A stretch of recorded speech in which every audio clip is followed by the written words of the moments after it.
দেখো আমি চলে এসেছি বসন্তপুর হাওড়াতে, আর এত এত মানুষ আমাকে দেখছে এখন, আর এরা সকলেই আমার ব্লগ দেখা কি, তাই তো? একদম। আজকের আমাদের মধ্যে উপস্থিত হয়েছে অভিনেত্রী সুস্মিতা দি। ফিরে এসে দেখলাম যে বাড়িতে কারেন্ট নেই। অ্যাকচুয়ালি সকালবেলা যখন বেরিয়েছিলাম তখন দেখলাম যে কারেন্ট ছিল না। তো এখন এই দেখো দেখা গেল এই যে 4টে বড় সাইজের মোমবাতি কিনে নিয়ে যাচ্ছি, কারণ আমার একটা শোতে যাওয়ার আছে, রেডি হতে হবে। অন্ধকার যে মানুষের জীবনে কতটা বিভীষিকাময়, এটা অন্ধকার না হলে আলোর মর্ম ঠিক বোঝা যায় না।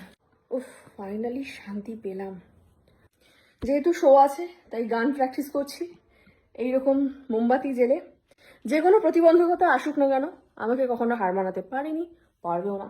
তো গানটা প্র্যাকটিস করে রেডি হয়ে যাব যতটা পারা যায় এই আলোতে, মোমবাতির আলোতে। যদি বিদ্যাসাগর পড়াশুনো করে এত বড় জায়গায় যেতে পারে, আমি একটু সামান্য মেকআপ করতে পারবো না শোয়ের জন্য? যাই হোক, বাকি গানগুলো প্র্যাকটিস করে নিই। হ্যাঁ, খারাপ গাই, বাট তবু তো গাইতে হবে।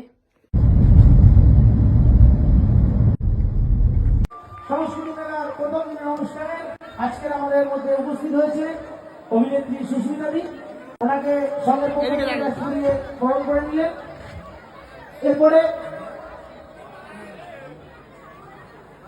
এরপরে আমাদের সঙ্গের সম্পাদক মাননীয় অজয় ঘোষ মহাশয় ওনাকে পুষ্পস্তবক দিয়ে বরণ করে নিচ্ছে। ওনাকে মঞ্চে আসার জন্য অনুরোধ করছি। আজকে আমাদের অনুষ্ঠানের প্রথম দিন, এই প্রথম দিনের শেষ পর্যায়ের অনুষ্ঠানে আমরা উপনীত হয়েছি। ওনাকে পুষ্প দিয়ে বরণ করে নিচ্ছি সঙ্গে সম্পাদক মাননীয় অজয় ঘোষ মহাশয়। একটু জোর করে বরণ দিন।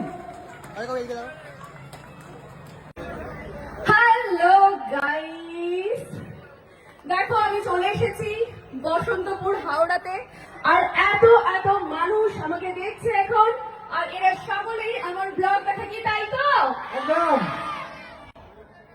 তো প্রচুর মানুষজন এখানে আছে, আর এখানে এসে ভীষণ ভালো লাগছে। এখানে আছেন আমার মিউজিশিয়ান দাদারা, এখানে আছেন প্রচুর মানুষজন, এদিকেও আছেন প্রচুর মানুষজন, মানে 3 দিক জুড়ে পরিবেষ্টিত হয়ে আছেন।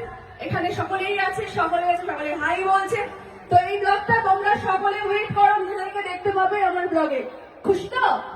একদম খুশি। চলো এবার পরবর্তী অনুষ্ঠানটা স্টার্ট করি। শেষ হয়ে গেছে প্রোগ্রাম।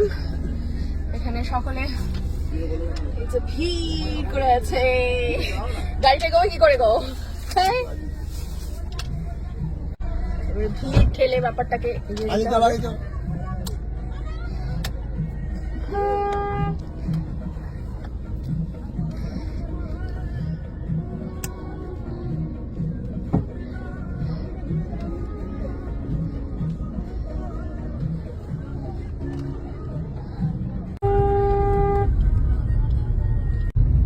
প্রোগ্রাম শেষ হয়ে গেছে, গাড়িতে উঠে গেছি আমি, ঘাম বেরিয়ে গেছে নেচে গিয়ে। কেমন লাগলো গো তোমার প্রোগ্রাম? তো এবারে বাড়ি ফেরার পালা। এখন মোটামুটি 11টা বাজে। তো যেহেতু হাওড়াতে ছিল ফলে এতটা লেট হবে না আজকে ফিরতে, আশা করি। কটার মধ্যে ফিরে যাবো মনে হয়? 1 ঘন্টার মধ্যে বাড়ি ছুটে যাওয়ার একটা সম্ভাবনা আছে। ভীষণ ভালো দর্শকরা ছিল, ভীষণ ভালো স্টেজ ছিল।